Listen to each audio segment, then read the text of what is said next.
Hello, everyone, and thank you for joining me. I'm Jill Bloom, Group Publisher of Walls and Ceilings, and welcome to If Walls Could Talk.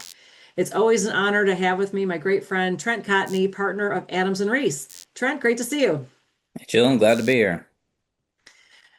Well, Trent, let's talk about I-9 audits. It sounds like you may have just had a phone call about this, and they're still out there kind of causing some issues. What's going on? What do all the contractors listening need to know, and how do they prepare? Because it's kind of scary.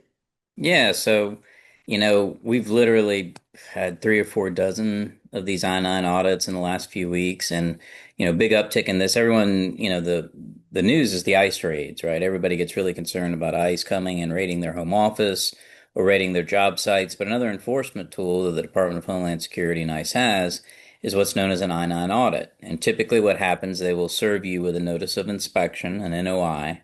That notice of inspection gives you 3 business days to produce all of your I-9s, right? And what they're going to do is they're going to look at your I-9s. They're going to determine if they were properly kept, if there were issues related to them, make sure the T's are crossed, I's are dotted. So understanding kind of how to deal with that and navigate that is an issue. Typically, here are a handful of things that contractors should be aware of. First is always be respectful, be calm. We've seen a lot of examples of, potential intimidation, even threatening, that kind of stuff. What I always recommend is always have a single point of contact when you're dealing with DHS or ICE. Recognize that you do not have to talk to DHS or ICE without counsel present. So always assert that right. And, Jill, nobody likes lawyers. So it's real easy. Just blame the lawyer. Say, look, happy to cooperate with you. I've got the notice of inspection. We're looking forward to, producing these, but our attorney has said, we should refrain from discussing things unless we have counsel present. Happy to put you in touch with them. That way you're not taking the blame yourself. You're getting, counsel there to make sure you don't say anything that could potentially be used against you. Yeah. Um, During that 3 day time period, Jill, it's real important that contractors round up their I-9s and start taking a look to see where are the potential problems. Recognize that at this point, after an NOI has been issued, you can identify problems, you can even make corrections, but those corrections can potentially be used against you, right? So prior to the issuance of a notice of inspection, you're entitled to fix mistakes. You just attach a memo, you don't falsify anything, you don't backdate anything, you don't white out anything. Typically, we recommend, striking through it, initialing it, and attaching a memo explaining why you've made that change. But it's a scary thing, and it is definitely an enforcement tool. We are seeing contractors coast to coast be issued these notices of inspection. It is not just a blue state; it's red states and all states in between.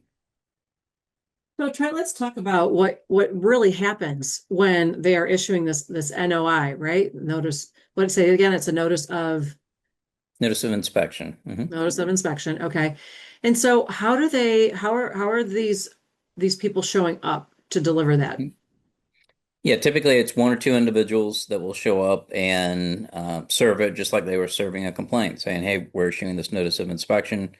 One of the things I recommend is signage is important. So even though this isn't an ICE raid, typically they won't have a warrant with them. Recognize that you still need to make sure that you've got signage on areas that are private, restricted access, that you've got doors locked, those kinds of things.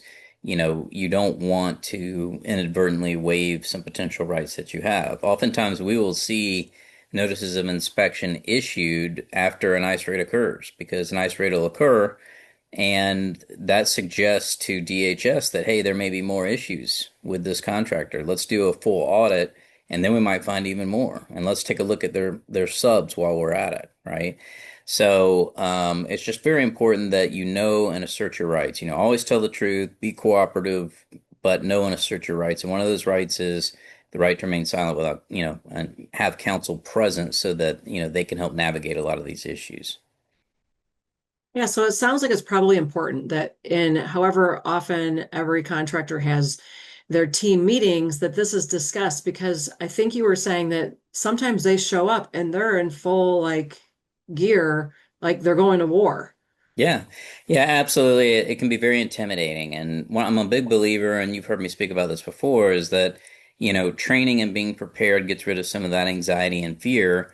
It's the anxiety and fear that leads to stupid mistakes. So the goal is train it.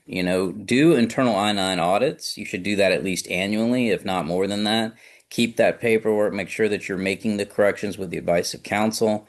Make sure that you're training your HR staff and other people on what to do in the event that, ICE or DHS come knocking with a notice of inspection. One of the things that you should be doing is looking for common mistakes, like if you're missing I-9s on people, if there are incorrect or potential fields that haven't been filled out, if there's over documentation, if they're using expired forms or the wrong form. It's those types of things, and recognize that there can be fines associated with this. If it's just a paperwork violation, it can range from a couple $100 up to 2 or 3 thousand bucks. I think it's 272 to 2701 to be exact. But if there's a knowing component or a repeat component, you could be looking at multiples of that. And don't forget that if you knowingly employ someone that you know is illegal, you could potentially face criminal liability. So it is important that you take this very serious and, work with counsel to mitigate any risk. That's great. Well, really good insight, Trent. Thanks so much. Thank you. Um, and it's almost the end of the year. I mean, Christmas is coming up and the hmm holidays, Hanukkah, wherever, whatever people, what is there anything that contractors should think about as they are wrapping up their year? Yeah, absolutely. So first thing is make sure to invest in success coming first week of December, because you'll get a lot of great insight and news there. The second thing I'd recommend is contact your distributor, your supplier. Get to know your credit manager very well. And the reason I say that is oftentimes contractors spend a lot of time getting to know their salesperson, get wined and dined by the salesperson. That's great. But the credit manager controls, the purse strings. So if times get tough, it's important that you have open and honest communications to work out, various things, whether it's payment plans, whether it's working on certain projects together. I will tell you that creating good relationships with credit managers can be the difference between, floating through a hard time and having to shut down the doors. So, as things kind of tighten up a little bit here or there, make sure that you're, investing some time and getting to know those credit managers. Very, very, very good advice, Trent, as always.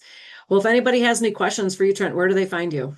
Sure. Email me, trent.cotney@arlaw.com, or anywhere social at Trent Cotney.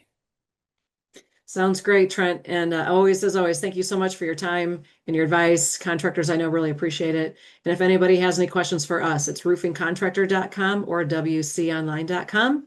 Follow us on all our social media channels and stay safe and healthy. Have a great holiday season, and we can't wait to talk to you soon. Thanks again, Trent. Thank you.